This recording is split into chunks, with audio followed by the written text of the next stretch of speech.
Survival of fittest, याचा अर्थ काय हो? सर्वायवल म्हणजे जगणे, फिटेस्ट म्हणजे फिट आहे ते. मी तुम्हाला उदाहरण मला सांगितलं, हे उदाहरण विचारायचं गेलं सुद्धा.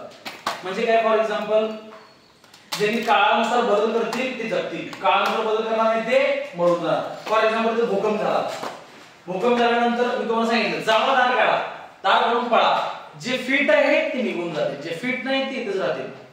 कळलं? किंवा कोणतं वाट बघतील, मला कोणतं वाचवायला ते इथंच नदीवर जाणार, ते राहणार नाही. समजलं? तेच डार्विन तुम्हाला सांगण्याचा प्रयत्न केलाय. पॉइंट काय लिहायचे पेपरला फिक्स, डार्विन किंवा लँडमार्किझम दोन्ही एक असते. अल्टरनेट शिक्षकांना हा प्रश्न फार आवडतोय, कारण हा जरा अवघड आहे, अवघड आहे, शिक्षकांना आवडते, सहज आहे. त्यामुळे डार्विनने काय सांगितलं, त्यानं पहिल्यांदा एक बुक लिहिलं होतं, ओरिजिन ऑफ स्पेसिस. ओरिजिन म्हणजे जन्म, स्पेसिस म्हणजे स्पेसिस, स्पेसिसचा जन्म कसं काय.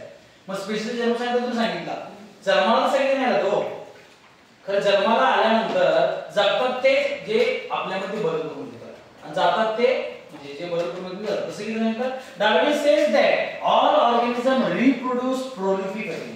डार्विनने सांगितलं ऑल ऑर्गॅनिझम म्हणजे सगळे जीवजंतू काय करतात, माणसं, उंदरं, सगळे लिव्हिंग ऑर्गॅनिझम रिप्रोड्यूस प्रोलिफिकली, प्रचंड प्रमाणात त्याची संख्या वाढत जाते पृथ्वीवरची. ओके, पहिलं ऑर्गॅनिझम. दुसरं, all this organism compete with each other.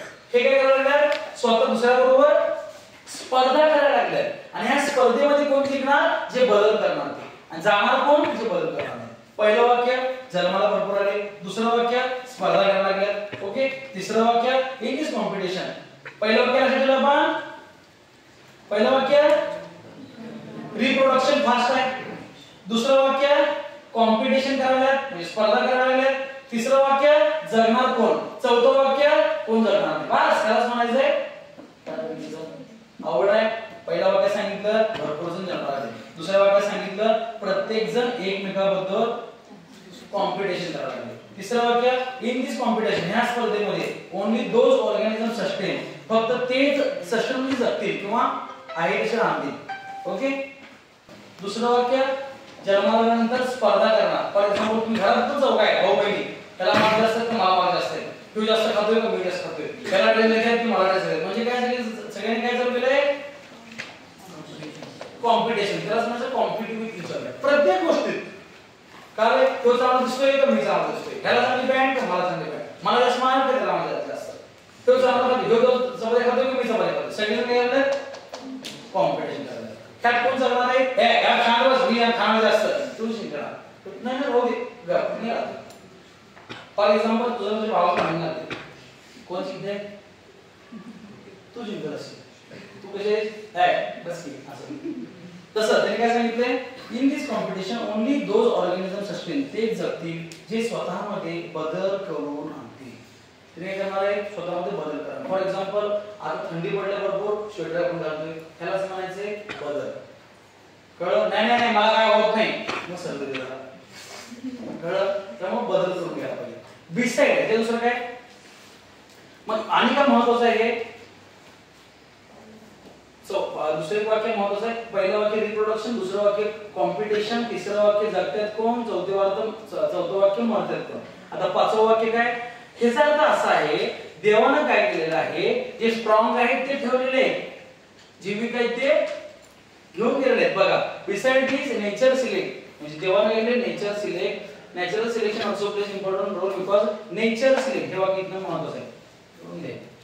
Nature select only those organism which are fit to live, जे जगायला व्यवस्थित आहेत तेच ठेवतो आणि रेस्ट खराब होऊन जातो. समजलं? हे डार्विनचे 5 वाक्य किती लक्षात येईल, जर लगेच पाठ करायचे. मग मी तुम्हाला सांगितलं एकदा कोणत्या थेरी मांडली, लगे आपण काय करतोय मराठी भाषा आपण लगे दुसऱ्याचा पाय ओढतोय. तसं काय केलं, त्याच्यावर ऑब्जेक्शन घेतले. त्याच्यातून काय सांगितलं, डार्विनला सांगायचं होतं की इव्होल्यूशन असं होत झालंय की हे इव्होल्यूशन होत असताना आपण चेंज व्हायला पाहिजे, चेंज झालं नाही तर देव त्याला मारून टाकतोय, चांगला चेंज झाला तर तो जगतोय. कळलं? मग लगेच लोकांनी पायावर चालू केली. पहिला 3 जणांनी पाय ओढले. पहिला पाय ओढला बघा, natural selection is not only factor for responsible evolution. म्हणजे काय सांगितलं, डार्विनने सांगितलं ते बरोबर आहे. हो, डार्विनने काय सांगितलंय, नॅचरल सिलेक्शन बरोबर आहे की, खरं असं अजून भरपूर काय काय आहे त्याच्यामुळे हे इव्होल्यूशन होतंय. त्यानंतर एकच सांगितलंय, अरे तू तेवढं पण सांगितलं नसेल दादा. काय म्हणलो मी कळालं काय ते पहिल्यांदा सांगितलं. फॉर एक्झाम्पल मी सांगितलं चिन्मय हुशार आहे, तुम्ही सांगाल चिन्मय झोपतोय खरं, अरे झोपू दे की, तू हुशार लक्षात ठेव ना. काय म्हणलो कळालं काय.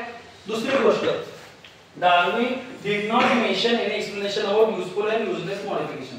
जसे मी तुम्हाला सांगितलं मला शोधा काय तुम्हाला चिन्मय हुशार, ठीक आहे हुशार, हुशार कुठे वापरतोय, पत्ते खेळायला, जुगार खेळायला, लॉटरी लावायला वापरला जातो. कळलं. हे झालं युजलेस मॉडिफिकेशन. युजफुल म्हणजे काय, हुशार आहे तर आजपासून अभ्यास करायचं, तब्येत चांगली ठेवायची, क्लासला जायचं, शाळा चुकायची नाही, ही तो हुशार झाला म्हणजे ही युजफुल झालं. बरोबर आहे. मग लोक म्हणाले डार्विन असं कुठं सांगितलं आहे युजफुल मॉडिफिकेशन म्हणून, त्याला सांगायला पाहिजे होता चांगला आहे म्हणून, असं मापा काढायचं, मापा येत नाही ना. त्यामुळे त्याने सांगितलं दोन प्रकारचे इव्हॉल्युशन असतात, म्हणजे इव्हॉल्युशन आणि डिव्हॉल्युशन. डिव्हॉल्युशन म्हणजे खराब होणं. कळलं. तर डार्विनने सांगितलंच नाही चांगले बदल खराब बदल असं हिचं म्हणणं. तिसरं काय, there is no explanation about slow changes and abrupt changes. Abrupt म्हणजे फास्ट. डार्विनने हे कुठं सांगितलंय की बदल हळू झाले की फास्ट झाले, असं लोकांचं म्हणणं. कळलं. पहिला ऑब्जेक्शन काय होतं, असे अजून भरपूर फॅक्टर आहेत त्याच्यामुळे इव्हॉल्युशन होते, डार्विनने एकच सांगितलंय असं यांचं म्हणणं. दुसरं ऑब्जेक्शन असं होतं की युजफुल आहे की युजलेस आहे सांगितलं, जे सांगायला पाहिजे होतं हे युजफुल आहे म्हणून. ओके. तिसरं ऑब्जेक्शन होतं की हळू आहे का फास्ट आहे सांगितलं. कळलं. हे होतं डार्विनिझम किंवा डार्विन्स थेरी किंवा सर्वायवल ऑफ फिटेस्ट. तिन्हीपैकी एक कुठला पण असतो, म्हणजे तिन्हीचा अर्थ एकच आहे. समजलंय. Everything is fine. Okay, video थांबतो.